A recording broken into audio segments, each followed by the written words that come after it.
एक गांव में एक बुजुर्ग आदमी की मौत हो गई। उसके बेटे, सगे संबंधी और गांव वालों ने मिलकर उसके अंतिम यात्रा की तैयारी की। उसकी अर्थी तैयार की गई और उसे शमशान की ओर लेकर जाने लगे।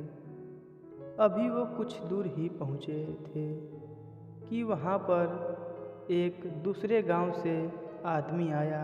उसने उस अर्थी को ले जा रहे 4 आदमियों में से एक का पैर पकड़ लिया और कहने लगा कि ये आदमी जो मर चुका है, उसने मुझसे 20 लाख रुपए उधार लिए थे और जब तक मुझे पैसे वापस नहीं मिल जाते, मैं अर्थी को आगे नहीं जाने दूंगा।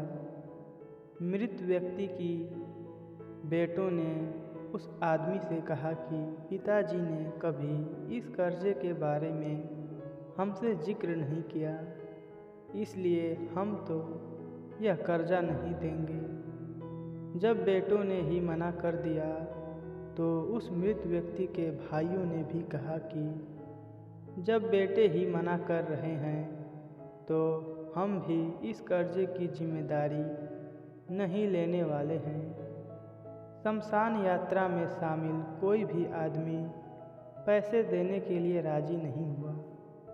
दूसरे गांव से आए उस आदमी ने अर्थी को भी आगे जाने नहीं दिया जब तक कि इस घटना की खबर घर की महिलाओं तक ना पहुंचाई गई। मरे हुए आदमी को एक बेटी भी थी।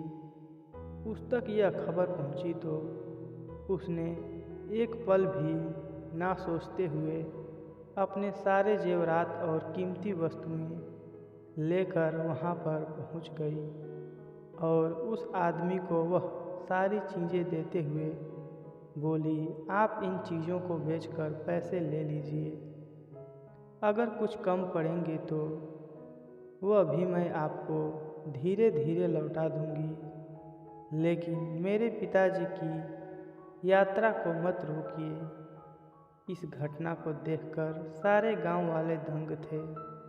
तभी वह आदमी जो कर्जे की मांग कर रहा था, वह बोला कि दरअसल मुझे 20 लाख रुपए लेने नहीं थे, बल्कि मैंने इस आदमी से कभी लिए थे जो मैं आज लौटाने आया था, लेकिन मुझे पता नहीं था कि इनका असली हकदार कौन है, इसलिए मैंने यह सारा नाटक रचाया।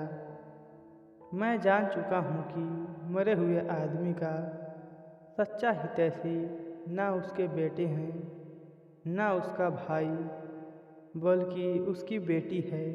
इसलिए यह सारे पैसे मैं उसके हवाले करता हूँ और अपने कर्जे से मुक्त होता हूँ।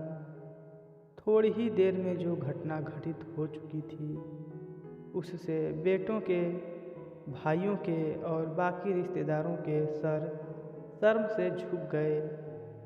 इसलिए हमेशा दुआ करना कि हर किसी को एक बेटी जरूर हो, क्योंकि बाकी सब तो माता पिता की दौलत को अपना दौलत समझते हैं, लेकिन बेटियां माँ बाप को ही अपना दौलत समझती हैं। दोस्तों, यह कहानी अब समाप्त होती है। यह कहानी आपको कैसी लगी हमें कमेंट बॉक्स में लिखकर ज़रूर बताएं। धन्यवाद दोस्तों।